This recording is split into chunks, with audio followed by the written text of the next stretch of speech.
Welcome student, measurement के next lecture में आपका स्वागत है।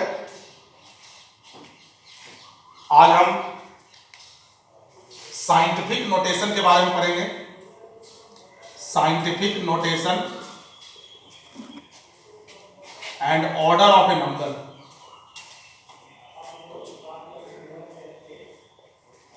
Scientific notation and order of a number के बारे में जहां तक पढ़ रहे हैं हम लोग, तो किसी भी नंबर को साइंटिफिक फॉर्म में कैसे रिप्रेजेंट करते हैं और उसका ऑर्डर किसको कहते हैं। तो ऑर्डर साइंटिफिक नोटेशन में किसी भी नंबर को a.bcd into 10 to the power n के फॉर्म में लिखा जाता है। मतलब डेसिमल जो है एक नंबर के बाद होना चाहिए, इधर से राइट से एक अंक के बाद डेसिमल होना चाहिए, और ये जो 10 का पावर है यही ऑर्डर कहलाता है। लेकिन इस ऑर्डर में भी थोड़ा सा एक है कि हर एक हमेशा n ही ऑर्डर नहीं कहलाता है। जैसे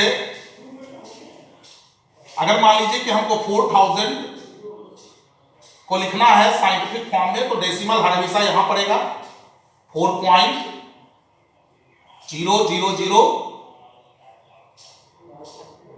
अब यहां इसको हम क्या लिखेंगे, 1000 से मल्टीप्लाई करेंगे, यानी 4.000 इंटू 10 टू द पावर 4 लिखेंगे। तो ये जो है साइंटिफिक नोटेशन कहलाएगा। हर एक संख्या को साइंटिफिक या स्टैंडर्ड फॉर्म भी कहा जाता है। कहीं कहीं आप इसको देखेंगे स्टैंडर्ड फॉर्म भी लिखा रहेगा। तो स्टैंडर्ड फॉर्म कहा जाता है किसी भी संख्या को हम ऐसे लिखते हैं। तो अब यहां पर एक बात ध्यान देना है कि जब डेसिमल, अभी हम 4000 को क्या लिख सकते थे, ऐसे लिख सकते थे डेसिमल 0। तो जब डेसिमल इधर हम खिसकाएंगे, किधर की ओर, लेफ्ट की ओर, तो उतना 10 पे पॉजिटिव पावर बढ़ेगा। जितना अंक जाएगा 1 2 3 इधर गया, सॉरी यहां 4 लिखा गया गलती से, 3 होगा, तो ये 3 अंक इधर गया तो 10 टू द पावर 3, और जितना उधर जाएगा उतना माइनस पावर पड़ेगा। जैसे अगर रहता 0.0004, इसको जब स्टैंडर्ड फॉर्म में हम लोग लिखते 4.0, यहां 1 2 3, यहां कितना अंक डेसिमल, यहां बड़ा डेसिमल, कितना अंक डेसिमल गया, 3 अंक इधर गया, तो इधर 10 टू द पावर -3। जैसे आप डेसिमल हटाएंगे तो 1000 नीचे देंगे, 1000 क्या होगा 4/1000 10 टू द पावर 3 है, इसको 4 to power 10 to the power -3। तो ये ऑर्डर ऑफ ए नंबर, ये साइंटिफिक फॉर्म हुआ किसी भी नंबर का, साइंटिफिक फॉर्म। तो हर एक नंबर को साइंटिफिक फॉर्म में हम लोग इस तरह से लिखेंगे। अब रही बात ऑर्डर ऑफ ए नंबर की, तो ऑर्डर ऑफ नंबर में एक चीज देखना होता है कि जो रूट 10 का वैल्यू होता है, रूट 10 का वैल्यू होता है 3.16, इसको अप्रॉक्स 3.2 लिखा जाता है। तो जब ऑर्डर ऑफ नंबर बताना होता है, तो अगर ये a.bcd जो है ये 3.2 से छोटा है, तो देन ऑर्डर जो है वो 10 टू द पावर n ही होगा। Order is 10 to the power n। लेकिन अगर ये a.bcd 3.2 से बड़ा है या ग्रेटर देन इक्वल टू है, यानी बड़ा और बराबर है, तो ऑर्डर जो होगा is 10 to the power n+1 होगा। ये ध्यान देने की बात है कि जैसे अगर आपको कहेगा निकालने के लिए find the order of following, जैसे पहला नंबर कहेगा मास ऑफ इलेक्ट्रॉन, तो मास ऑफ इलेक्ट्रॉन होता है 9.1 into 10 to the power -31 kg। तो 9.1 क्या है, तो ये ग्रेटर है देन 3.2, तो देन ऑर्डर जो होगा वो 10 to the power greater than वाला हम क्या पढ़े थे n+1, तो -31 + 1 यानी 10 टू द पावर 30। अगर चार्ज ऑन इलेक्ट्रॉन का ऑर्डर निकालना है, तो चार्ज ऑन इलेक्ट्रॉन का होता है चार्ज 1.6 इंटू 10⁻19 कूलम। तो देन 1.6 जो है वो लेस देन है 3.2, देन जो ऑर्डर है उसमें कोई एक्सचेंज नहीं होगा, order is 10 to the power -19 ही होगा। जैसे अगर हम कहें कि radius of an atom is 10 to the power minus 15 metre, radius of nuclei, nucleus. तो इसका जब ऑर्डर होगा तो हम इसको 10 टू द पावर माइनस 15 को क्या लिख सकते हैं, 1 into 10 to the power minus 15 लिख सकते हैं। और 1 जो है लेस देन 3.2 है, तो लेस देन 3.2 है तो इसका order 10 to the power minus 15 ही होगा। तो ऑर्डर जो होता है वो 10 पावर ऑफ 10 होता है। और साइंटिफिक नोटेशन और स्टैंडर्ड फॉर्म में किसी भी संख्या को ऐसे लिखा जाता है। इसमें जैसे अगर आपके पास कोई संख्या ऐसे है 7 8 9, यहां पॉइंट दिया हुआ है इंटू 10 टू द पावर 5 लिखा हुआ है, तो इसको आप, ये डेसिमल है, वो एक अंक इधर से एक अंक बाद पड़ेगा, यानी 4.56789 होगा। और आपको ध्यान रखना होगा कि डेसिमल 1 2 3 4 अंक आगे गया है तो इसमें 4 पावर बढ़ा देना होगा, क्योंकि डेसिमल किधर जा रहा है, तो लेफ्ट जा रहा है। तो लेफ्ट जा रहा है तो इस संख्या को इतना लिखना है, जैसे 45678.9 है, इसको 4 बराबर आप कितना लिख सकते हैं, 4.56789 इंटू कितना लिख सकते हैं, तो इतना लिखना पड़ेगा आपको, तब नहीं ये संख्या होगा। तो इसीलिए उतना पावर आपको बढ़ा देना होगा, यानी 4.56789 इंटू 10 टू द पावर 9 होगा। और जब इसका ऑर्डर देखेंगे तो ऑर्डर हमको देखना होगा कि 4.56789 जो है ग्रेटर देन 3.2 है, तो देन ऑर्डर जो हो जाएगा 10 टू द पावर 9 प्लस 1, यानी 10 टू द पावर 10 हो जाएगा। और जैसे कोई संख्या 0.00003254 है, तो अब यहां डेसिमल जो है इधर ले जाना है एक यहां तक, तो 1 2 3 4 5, अब इसमें मान लीजिए 10 टू द पावर 2 रहता इनटू में, 1 2 3 4 5 अंक इधर ला रहे हैं, तो 3.254 into 10 to the power minus power करते और माइनस पावर करते तो 3.254 into 10 to the power minus 3 होता।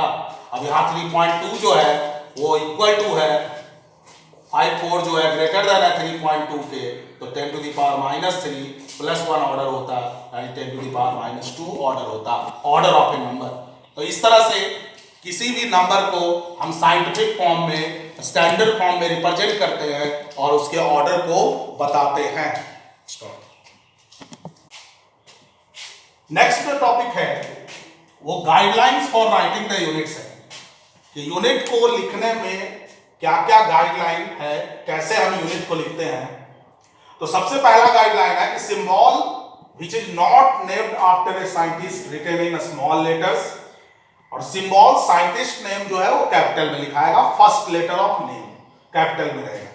मतलब वो ऐसा यूनिट जिनका नाम साइंटिस्ट का नाम नहीं है, जैसे मीटर, किलोग्राम, सेकंड, ये सब का जो है स्मॉल लेटर इस्तेमाल होगा सिंबल में।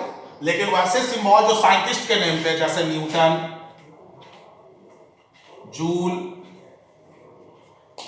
पावर का वाट, प्रेशर का पास्कल, हर्ट्ज, कूलम्ब चार्ज का यूनिट, वोल्ट पोटेंशियल का यूनिट। तो ये जितने भी साइंटिस्ट के नेम पे जितने भी यूनिट है उनका सिंबल कैपिटल लेटर में होता है, और इसके अलावा जितने भी का सिंबल सबका स्मॉल लेटर में होता है। लेकिन जब हम फुल नेम लिखते हैं तो ऑलवेज इन स्मॉल लेटर लिखते हैं। जैसे हम न्यूटन लिख रहे हैं फुल नेम तो स्मॉल, जूल स्मॉल, वाट स्मॉल, पास्कल, मीटर भी स्मॉल, किलोग्राम भी स्मॉल, यानी जब भी यूनिट का फुल फॉर्म लिखा जाता है वो ऑलवेज स्मॉल लेटर में लिखा जाता है। सिंबल में कभी प्लूरल फॉर्म नहीं इस्तेमाल होता है, लेकिन जब हम फुल फॉर्म लिख रहे होते हैं तो प्लूरल इस्तेमाल करते हैं, लेकिन उसमें जिसमें साइंटिस्ट का नाम है तो नाम में तो प्लूरल होता नहीं है, यानी हम 5 न्यूटन ही लिखेंगे, 5 न्यूटन्स लिखेंगे तो ये गलत हो जाएगा, ये रॉन्ग हो जाएगा। उसके बाद 5 मीटर, 1 मीटर होगा, लेकिन इसमें 5 मीटर्स लिखा जाएगा। ये इसमें हम लोग प्लूरल फॉर्म इस्तेमाल करेंगे जो साइंटिस्ट का नाम नहीं है। और कोई भी दो, मतलब जैसे डेराइव्ड यूनिट जो हम लोग पढ़े, या जो भी यूनिट जो बहुत सारे यूनिट का कॉम्बिनेशन होता है, जैसे वर्क का जो यूनिट जूल है, तो जूल को जो है हम लोग newton metre, force into displacement होता है तो न्यूटन मीटर लिख सकते हैं। तो सिंबल के बीच में हम क्रॉस भी दे सकते हैं, डॉट भी दे सकते हैं, या स्पेस दे सकते हैं। इन सभी कितना, लेकिन ये सबसे बेस्ट है, ऐसे ही लिखा जाता है। फिर डबल प्रीफिक्स नॉट यूज होता है, जैसे हम 4 मेगा मिलीस मीटर नहीं लिख सकते, यानी 4 मेगा मिलीमीटर को आप बदल दीजिए 10 to the power 6 10 to the power -3 metre, आप इसको 4 मिलीमीटर लिखिए।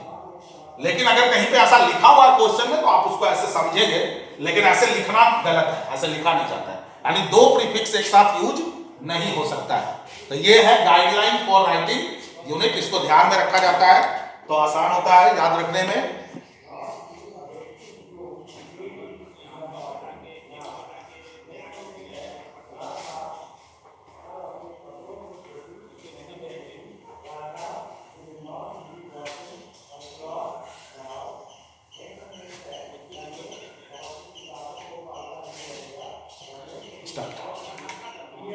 अब ये था यूनिट, इतना यूनिट से था, यूनिट का कन्वर्जन हम लोग पढ़ लिए, यूनिट पढ़ लिए, फंडामेंटल यूनिट पढ़ लिए, डेराइव्ड यूनिट पढ़ लिए। उस पर कुछ क्वेश्चंस भी ऐसे बनाए कि अगर फंडामेंटल यूनिट जो हमको ऑलरेडी एसआई सिस्टम में दिया गया उसके अलावा अगर कोई फंडामेंटल यूनिट दिया हुआ रहे तो हम उसका कैसे डिराइव करेंगे, कल उस पर क्वेश्चन बताए थे। आज जो है अब जो नेक्स्ट टॉपिक है वो है डायमेंशन।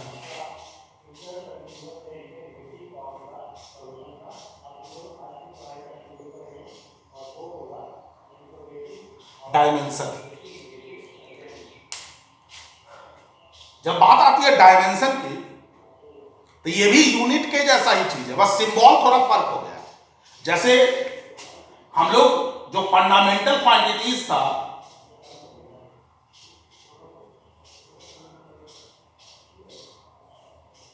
वो फंडामेंटल क्वांटिटीज का यूनिट लिख रहे थे, जैसे length unit metre, mass unit KG, time unit second, temperature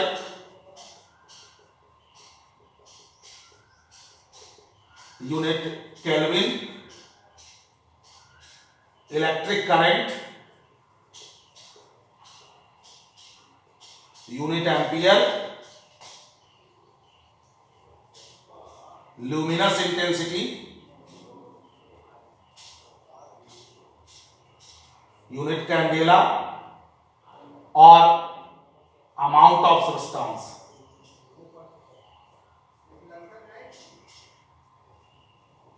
unit mole.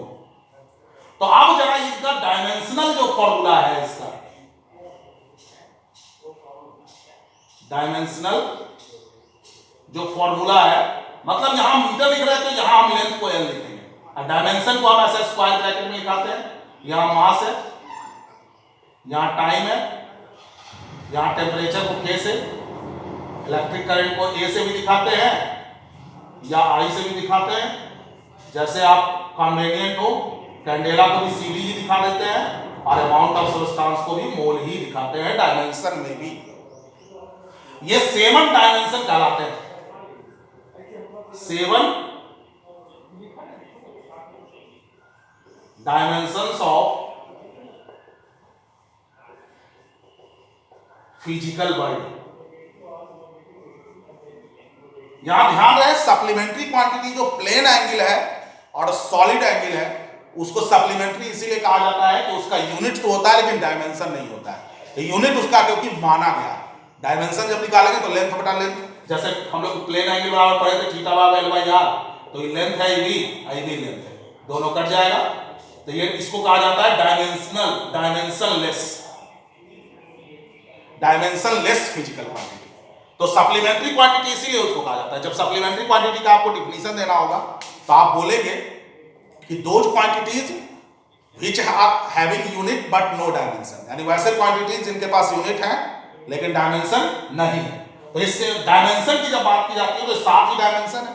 अब इनकी बात जब डायमेंशन की हम लोग करेंगे तो जैसे अगर आपको वेलोसिटी का डायमेंशन लिखना है तो वेलोसिटी बराबर डिस्प्लेसमेंट बाई टाइम, तो अभी हम जब इसका यूनिट लिख रहे थे तो मीटर पर सेकंड लिख रहे थे। अब डायमेंशन जब लिखेंगे तो इसको स्क्वायर ब्रैकेट में ऐसे लिखेंगे, बड़ी ब्रैकेट में, और डिस्प्लेसमेंट की जगह लेंथ, डिस्प्लेसमेंट क्या मिला लेंथ के लिए, तो तो इसके लिए L लिख देंगे, टाइम के लिए सेकंड लिख देंगे और इसको ऊपर ले जाके ऐसे ये हो जाएगा इसका डायमेंशन। जब आप बात एक्सेलरेशन की करेंगे तो एक्सेलरेशन बराबर velocity by time,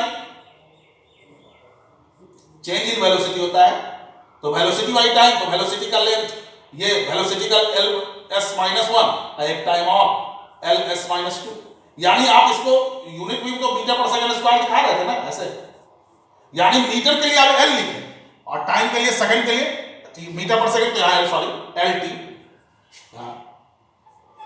T dimension, time के लिए डायमेंशन में T आ रहा है तो S के लिए यहां T होगा, मीटर पर सेकंड के लिए T, तो LT इनवर्स, यहां भी LT इनवर्स 2, जैसा मीटर के लिए L लिख रहे हैं सेकंड के लिए T लिख रहे हैं।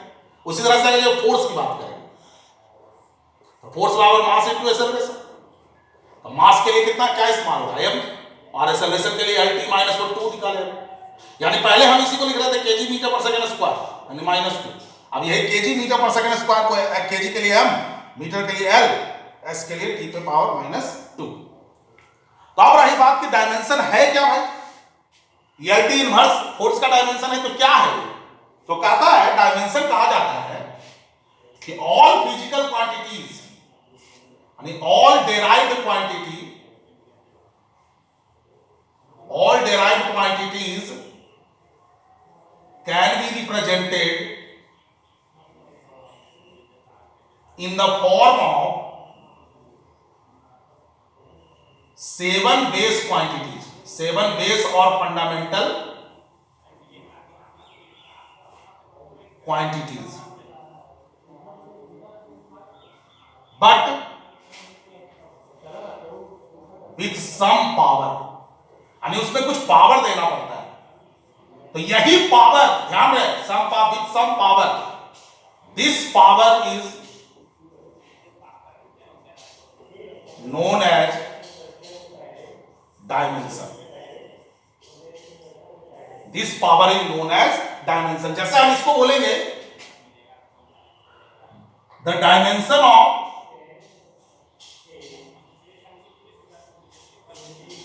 velocity is 1 in length and -1 in time। यहां हम बोलेंगे कि एक्सेलरेशन का डायमेंशन 1 इन लेंथ है और -2 इन टाइम है, यानी फोर्स के लिए बोलेंगे तो फोर्स के लिए बोलेंगे कि द डायमेंशन ऑफ फोर्स